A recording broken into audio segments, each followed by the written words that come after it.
indicated that should this exam begin, that it may be his intent to grieve the elected prosecutor for pursuing this case. Court has some concerns with that. First and foremost, that posture in and of itself can have a chilling effect, not only on just proceedings and may be an attempt to interfere in these proceedings, which may in and of itself constitute a grievable offense, but also that this court, if that is indeed the allegation, would not proceed with a hearing that would require someone to then commit a grievable offense. And Ms. Hughes. At 107, the judge raises a serious concern. The defense attorney may have implied he would grieve the elected prosecutor for pursuing the case. The judge warns that such statements could chill the legal process, interfere with proceedings, and potentially become a grievable offense themselves. The courtroom atmosphere shifts instantly. Also disclosed to the court that she, in essence, went up her chain of command to seek their advice as to what she should do. It was ultimately said, I think, at one point to certainly bring it to the court's attention, which I think is appropriate since it's under. Mr. Bennett, I will ask you whether or not you believe, in this case, that the people in proceeding are committing a grievable offense. And if so, for you to state on the record what that offense is.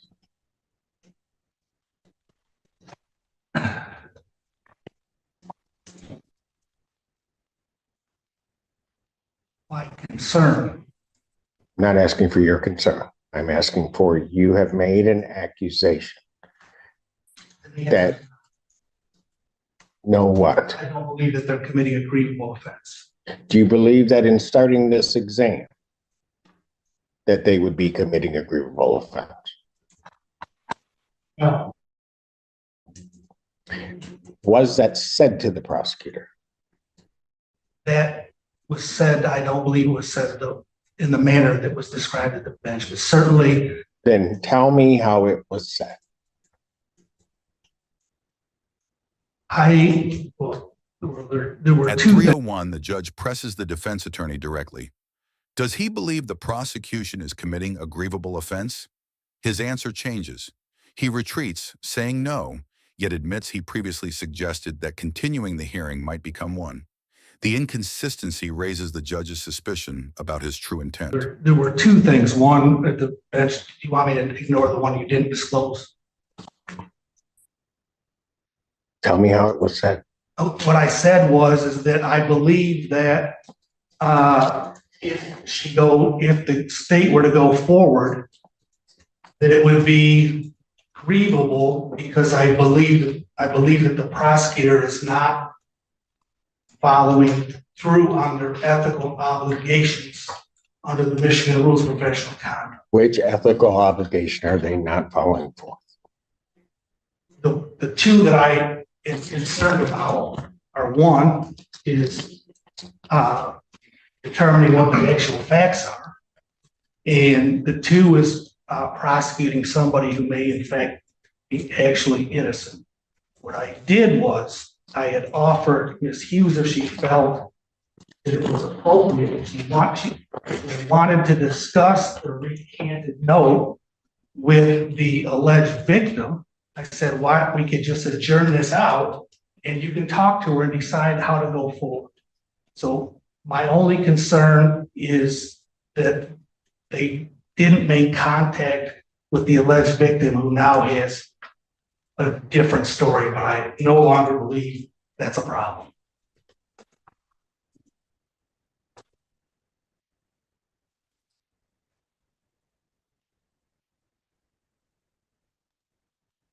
Is that even as you describe it, amount to something that is grievable?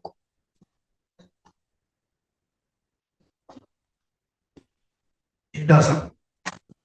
But And why was it said? because at the time I believed that it was grievous. What changed? Quite honestly, what changed is I wasn't aware at the time that they had the lay witness here. And so the presence of the lay witnesses, I think, eliminates all of the issues I had with the police providing the testimony that's admissible here, but not in trial. Ms. Hughes. I absolutely intend on proceeding pursuant to MCL 76827C. I have made no statements to Mr. Bennett about Ms. Potter being present.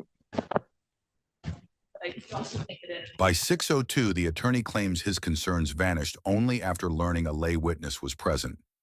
The judge challenges him sharply, questioning how that suddenly fixes everything. She suggests his earlier grievance threat appears less like legal argument and more like an attempt to obstruct the process. Tension rises on the record. I think it is, because Ms. Potter is not present. Explain to me, Mr. Bennett, how that makes a difference. Because quite frankly, I think your accusation is against the prosecutor amounts to your attempt to obstruct these proceedings. So explain to me, which in and of itself would be grievable, counsel.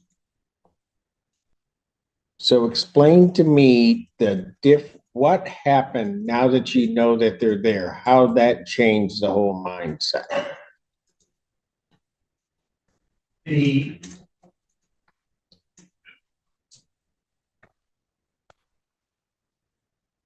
proceeding with statements that would exclusively be inadmissible at trial and going forward on those. These are confrontation clause issues. There's a statute which covers that. I understand that, Your Honor. My concern was it goes to circuit court on those statements, and now they can't proceed to trial. Because at that point, confrontation is going to attach at trial. So why would that be grievable? If they proceed pursuant to a statute promulgated in the state, as well as a court rule, which covers that, why would that be grievable at any point? My concern was not determining the facts of the case that they're going to present evidence in today. If they believe those facts that, but for a hearsay objection, would come in, not at all goes to their determination of the facts. They may believe that to be the case. I understand. So how would that even come into play? Mr. Bennett, how does that even come into play?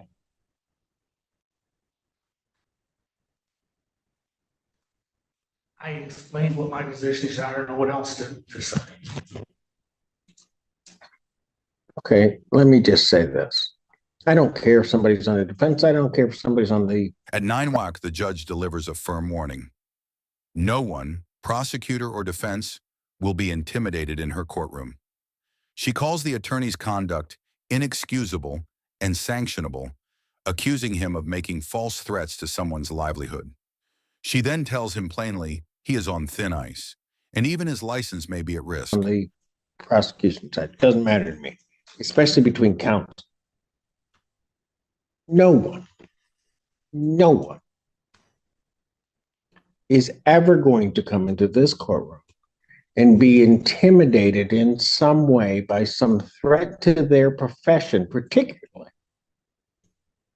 in proceeding with what is their obligation. It is Ms. Hughes's obligation to bring this case.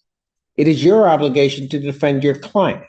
She can't make threats to you to try to prevent you from proceeding to defend your client or to do nothing if your client wishes that for you to do that as the defendant.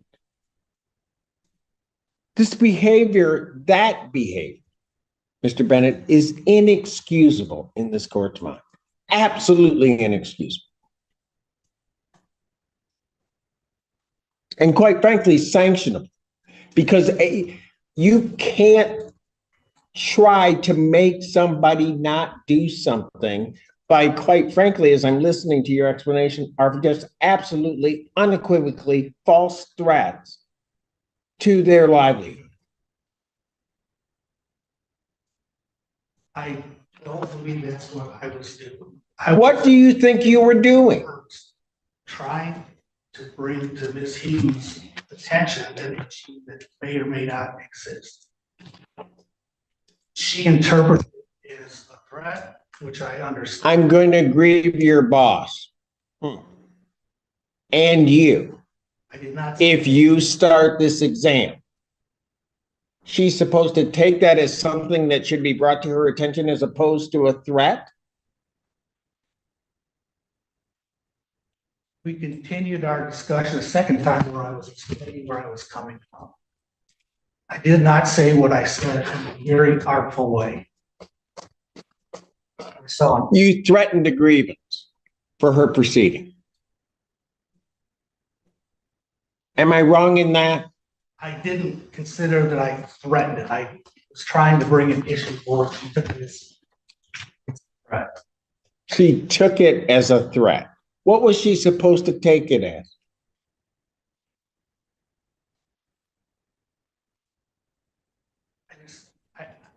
She took it how she took it. I mean, it was a mistake on my part. I acknowledge that. You're trying to tell this court that you didn't intend to threaten her boss and ultimately her? Is that what you're telling me, Mr. Bennett? I was trying to bring the nature of what I saw as a potential issue. I unfortunately started it. The issue being what?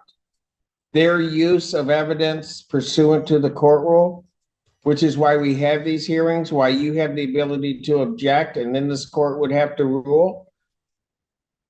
I felt this case was different because this is not a situation where the alleged victim is given another detailed statement as to what happened.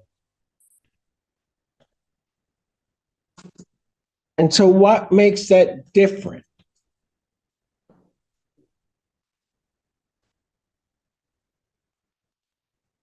The duty to investigate the facts.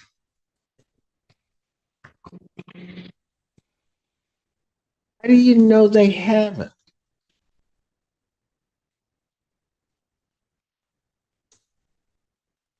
Besides her telling me that they haven't, I don't know. I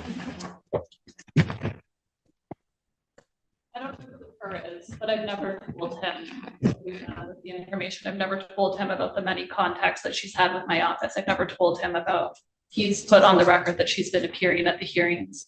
Your Honor, she's been at hearings that Your Honor has presided over. The letter that was turned over to the police department was then turned over to the defense. And frankly, he has never asked me. He just came forward with, I'm going to grieve Ellie Sabat.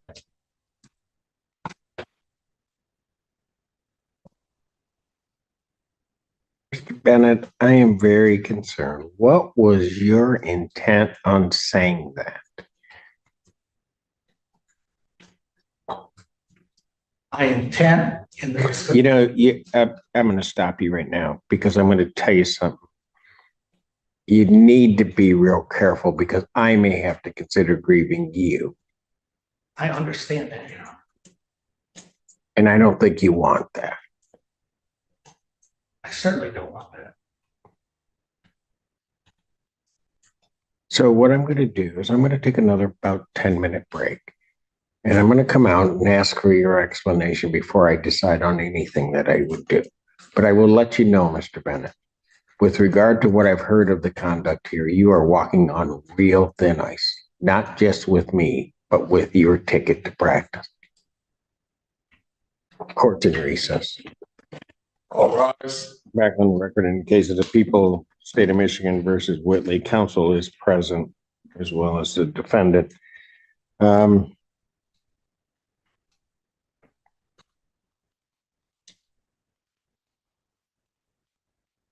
there anything else regarding this issue that either side would like to say?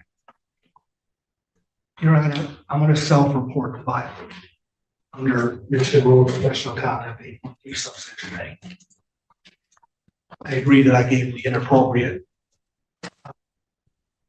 message to the prosecutor. I apologize for doing that. I feel obligated to report myself. We will see if that happens because the court hasn't made a decision as to whether or not the court should report you. Mr. Bennett, I am going to tell you in all the years I've been here, counsel, and even when I was down in the trenches, counsels say things to each other, maybe not meaningful necessarily. They'll say things out of anger to each other.